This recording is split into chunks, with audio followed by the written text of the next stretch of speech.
ಹೀರೆಕಾಯಿ ಸಾಂಬಾರು ಮಾಡುವ ವಿಧಾನ. ಒಂದು ಬಾಣಲೆಗೆ ಎಣ್ಣೆ, ಸಾಸಿವೆ, ಕರಿಬೇವು, ಬೆಳ್ಳುಳ್ಳಿ ಹಾಕಿ ಚೆನ್ನಾಗಿ ಬಾಡಿಸಿ, ನಂತರ ಈರುಳ್ಳಿ, ಟೊಮೆಟೊ ಹಾಕಿ ಚೆನ್ನಾಗಿ ಬಾಡಿಸಿ, ನಂತರ ಹೀರೆಕಾಯಿ ಹಾಕಿ ಚೆನ್ನಾಗಿ ಹುರಿದುಕೊಳ್ಳಿ.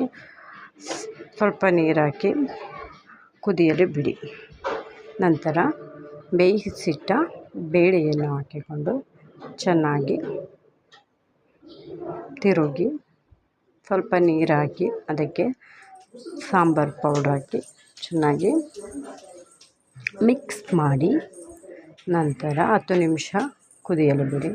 ನಂತರ ರುಚಿಗೆ ತಕ್ಕಷ್ಟು ಉಪ್ಪು ಮತ್ತು ಹುಣಸೆ ಹುಳಿ ಬಿಟ್ಟು 5 ನಿಮಿಷ ಕುದಿಸಿದರೆ ಹೀರೆಕಾಯಿ ಸಾಂಬಾರು ರೆಡಿ.